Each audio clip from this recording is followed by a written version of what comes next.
another video. JxmyHxghroller. What did I just witness? A little sick reacts. We getting into it though. Days ago during the Pacers-Knicks matchup, I saw something. A few days ago during the Pacers-Knicks matchup, I saw something that I have never seen before. What is it, Jimmy? And it completely blew my mind. Nice bounce pass. Jackson fouled. And we've got a pigeon as the ball is stuck back. Oh, Toppin. Oh, come on. No, we got to replay it. Toppin, just incredible hops. Running that loud. That's ridiculous. Over slam. Toppin. I mean, come on now. Did y'all just see that? It happened quick, and if you weren't paying close attention during this broadcast, you could have easily missed it. But Obi Toppin just casually dislodged the ball at the top of the backboard. After the game, I had to go and find this clip and rewatch it a few times to make sure I wasn't tripping. And sure enough, I was not. Obi Toppin just touched the top of the backboard. Not that long ago, a feat like this was stuff of legend. We used to hear stories about crazy athletic players from the past being able to pull this off, but there was never any video evidence or proof, so we just had to take their word for it, regardless of how unbelievable it sounded. And it always sounded unbelievable. Something that used to be claimed as a feat of superhuman athleticism, and Obi Toppin just jogged up and did it like it was nothing. And almost as crazy as the jump itself is the fact that no one even batted an eye. It didn't really get much of a reaction. No one talked about it after. Hardly anyone even made note of it. It kind of just came and went. I guess this is just normal now. Which got me thinking, are NBA players today better athletes now than ever before? It's obvious by now that the skill level around the league is at an all-time high. There's no debate there. But are NBA players more athletic than players of the past? Can they actually jump higher and run faster than players that came before them? That seems to be the general consensus right now, and it's definitely what my eyes are seeing. But according to the data, this may not be the case.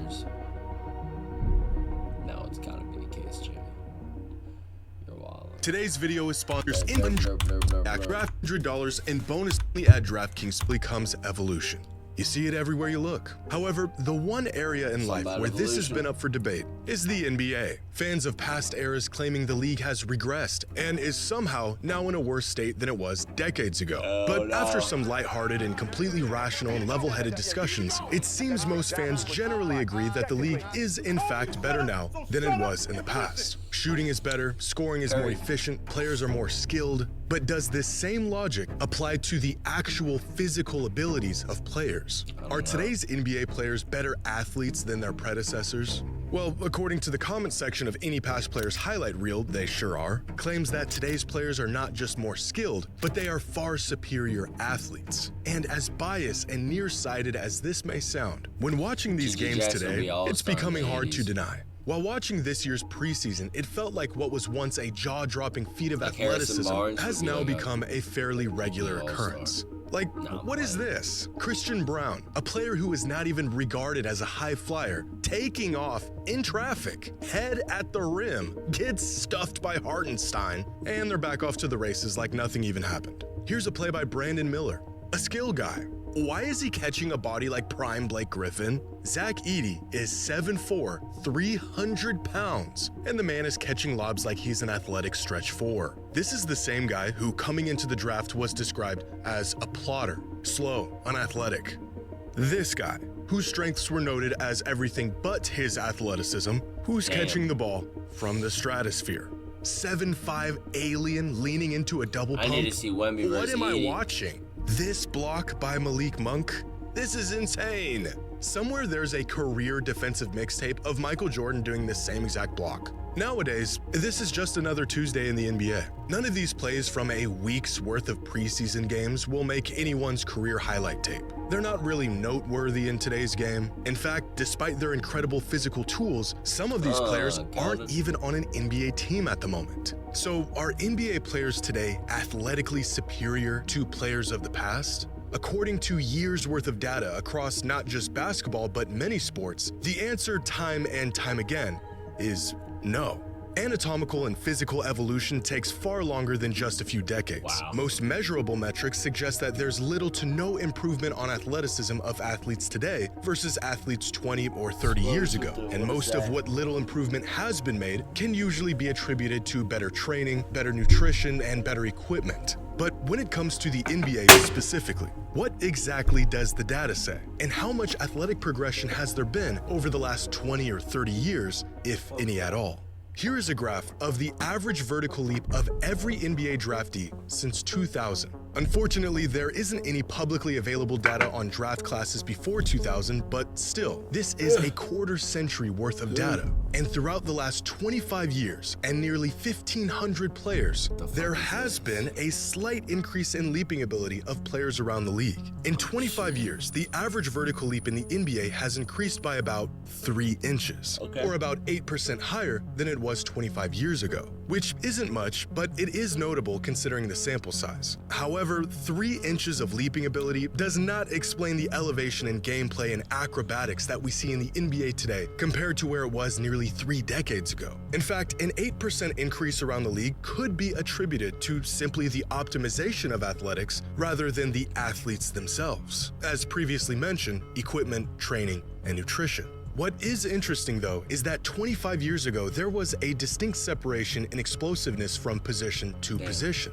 different skill sets for different roles on the court. But in recent years, the test results across all positions have converged. Perimeter players on average indistinguishable from one another, and big men just slightly behind. One side effect of a positionless league is the merging of skills regardless of size. But inadvertently, this has also caused the merging of actual physical abilities regardless of size and alleged position. The NBA Combine also conducts an agility drill where players are tested on their lateral quickness and mobility. How fast can you cover space while cutting and changing direction? And in this metric, players have also gotten slightly more athletic over the last 25 years. And when I say slightly, I mean by just 3%, or 0.3 seconds better since 2000. An average that has gotten consistently better over the years, but by a negligible amount. Not nearly enough of a discrepancy to make any conclusions about better athletes in the NBA today than even 25 years ago. The Combine's sprint drill is as simple as it sounds. Sprint 3/4 of the court as fast as you can. And in this test, NBA players have, again, not really changed at all since 2000. No measurable progress in flat-out speed across the NBA over the last 25 years, which means across 3 different tests of athletic ability conducted by over 1,000 NBA players over the course of nearly 3 decades, the NBA is somewhere between 3 to 8% more athletic than it previously was, which is a long shot from the claims of superior athleticism. But possibly the most definitive answer to this question comes from a company that specializes in this exact field. In 2023, Ross Anderson of The Atlantic wrote a piece exploring the idea of athleticism in the NBA and if the data backs up what our eyes are seeing, that players today are better athletes than players of the past. And within his investigation, he got in touch with P3, a company that specializes in optimizing the performance of athletes. At P3, they use state-of-the-art technology to gather real-time data on athletes and then conduct an analysis to find areas in which they can improve athletically. And in the process, they have amassed some of the most comprehensive data sets on these athletes and their physical capabilities, such as raw force production, power, and overall movement and speed. Now, according to P3, 2/3 of NBA players who suited up last season have worked out at their facility, which gives P3 incredibly detailed data on the majority of players around the league. And according to the data, today's average NBA athlete is 4 to 7% better than the average NBA athlete from more than 10 years ago, which lines up with the data that we gathered from the NBA Combine. And it gives us great evidence that NBA players today, even if it isn't much, are better athletes than the players of the past. But Marcus Elliott, founder and director of P3, says this progress is a matter of performance optimization, not necessarily an evolution of the athletes themselves, stating that when he began evaluating players about 15 years ago, many were operating at only 75 to 80% of their potential athleticism, whereas today players are operating at closer to 90% of their potential. But the extra 5 to 10% boost in athleticism over the course of a couple decades doesn't explain what we're actually seeing on the court and how it appears like players of today are far superior athletes than players of yesterday. So if NBA players have statistically only gotten marginally more explosive and agile over the last few decades, and all of the data says there isn't much evidence to prove otherwise, how do we explain the leap in physical abilities from today's players that we are actually seeing? Well, in order to answer this question, we need to redefine how we perceive and measure athleticism. Despite the years that have passed, Michael Jordan and the way he played remains an outlier in the timeline of basketball. Where many players of the past have a game that aesthetically isn't so favorable through the lens of 2024, Michael's acrobatics are to this day a spectacle. And that is a perk exclusive to a man that was arguably the best athlete in the history of the league. But have you ever seen MJ attempt an East Bay?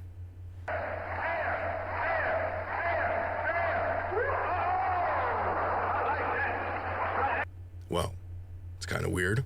This footage is from 1989, during Michael's athletic peak. He's got hands the size of baseball mitts, 6 feet 6 inches tall. His vert is well over 40 inches, and yet he struggled to throw down a dunk that has become fairly routine in the NBA today. But Michael had all of the physical tools to easily pull off an East Bay. And I have absolutely no doubt that he could. After all, this is just one missed attempt. But this clip demonstrates that maybe it's not the athleticism that has gotten better over the years, but rather the way players use their athleticism. This is Orlando Woolridge, and he was the first player to pull off an East Bay in the NBA dunk contest back in 1984. Of course, this dunk existed before 1984, but it wasn't something players would regularly attempt, let alone pull off, even for the league's highest flyers. But over time, the dunk became more popular, almost like a measuring stick of elite jumping ability. Fast forward 15 years, and a simple East Bay would get you 10s across the board in the NBA dunk contest in the late 90s and early 2000s. But today, this dunk hardly even turns heads. Players are doing this in games. High school players who aren't nearly as explosive as a prime MJ are doing this dunk. Not because they are jumping higher or are more agile than their predecessors, but because players today have been taught and trained on how to maximize, optimize, and use their physical tools to a far greater extent than players of the past. Oftentimes, players of the past possessed all of the explosiveness and agility to pull off what we see in the league today. They just didn't know how to use it, at least not like today's athletes do. And according to countless studies regarding this topic, this is the prevailing theory: utilization and optimization of pre-existing physical abilities. The highlights and jaw-dropping feats of athleticism that we see far more often from players today aren't a result of them being more athletic, but rather having the skills and abilities to do more with their athleticism. The extra 5 to 10% of measurable improvement of athletic ability may explain some of this, but the evolution of specialized training and skill is the driving force here. A player in the 90s may have had all the physical tools to slice up a defense, cut through the lane, and put together a clip for their highlight reel, but without the skills to keep the ball in front of them along the way, those physical tools are essentially watered down to a slower, less explosive alternative. Rising above a defender for a poster is a feat of athleticism, but so is the combo a player put together to break their defender and get to the rim in the first place. Without the skills to initiate the highlight, there is no highlight. And as the skill level around the league has jumped dramatically over time, so have all of the displays of athletic ability. Big men of the past may have had the vertical leap to go and catch a lob 12 feet in the air, but without the body control, play style, or constant high pick and roll action that we see today, they never really get the opportunity to put this athleticism on display. For example, Giannis Antetokounmpo is a freak of nature. And we know this because every other possession he comes barreling down the lane and shows off his incredible speed, vert, and strength. His athleticism is always on full display. But if Giannis played back in 1995, how likely is it that he gets relegated to the low post, restricted to hook shots and having his back to the basket on most possessions? If he isn't granted the opportunity to learn how to handle the ball and be a scoring threat from outside and float around the perimeter, how often would he get a full head of steam to attack the basket and show off his physical tools? Similar to Giannis, David Robinson was a freak of nature. But outside of the occasional fast break or lob to the rim, there wasn't nearly as many opportunities for fans to witness the full extent of his his freakish abilities. Even playstyle itself can play a deceptive role on how we view athleticism of certain players. In the 2008 NBA Combine, Russell Westbrook recorded a max vertical leap of 36.5 inches. Not nearly as high as you would expect from seemingly one of the most explosive athletes in NBA history. 10 years later, Grayson Allen, a far cry from what you would consider to be an elite jumper, recorded a max vert of 40.5 inches. In fact, Grayson Allen tested better than Westbrook in every single drill in the Combine. And even knowing this, there isn't a soul on earth who would say he is a better athlete than Westbrook was. Because while Westbrook was playing above the rim, Grayson Allen was taking spot-up threes. If I were to ask you who is the most explosive athlete between Stephen Curry and Blake Griffin, the answer would be painfully obvious.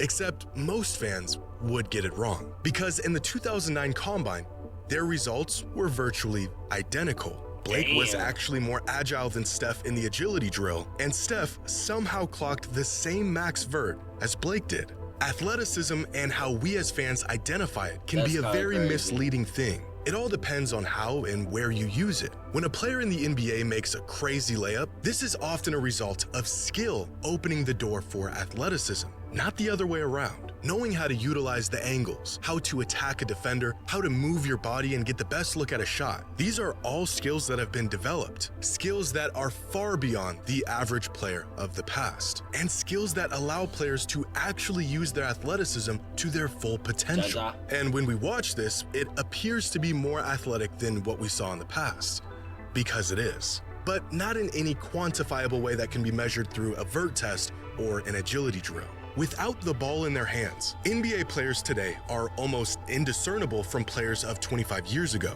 There's almost no measurable difference between them. But give them the ball, some space, and a playstyle that emphasizes their abilities. And very quickly, the gap between what they are able to pull off on the court becomes clear as day. But this isn't to discount players of the past. There were countless players who would be top-tier athletes in any generation, and the ones who had the skills to complement their athleticism prove that the NBA has always been loaded with great athletes. However, the number of players who were able to reach their full athletic potential without the training, technology, equipment, and knowledge that players of today have was far less, leading to a league that appeared to be far less athletic than it is today. Are NBA players today better athletes than players of the past? Not sure. Well, technically, yeah, but not in the way that we have been led to believe. NBA players haven't evolved athletically. They don't jump much higher or run much faster than the players that came before them. But with the benefit of decades of advancements in how we measure, train, and improve athletes, today's NBA players have optimized their athleticism far more than players of the past. They understand their bodies and abilities more, and they have been meticulously trained to know exactly how to get the most out of them. The extra 5 to 10% of measurable increase in athletic performance may have something to do with the incredible plays we are now spoiled with, but many of these athletic feats can be attributed to a developed skill and complementary playstyle that is much more difficult to measure. Athletically, over time, NBA players haven't changed much at all, but how they use their athleticism, that is the evolution. Alright, JxmyHxghroller, what a good video, but thank y'all for watching. Peace out.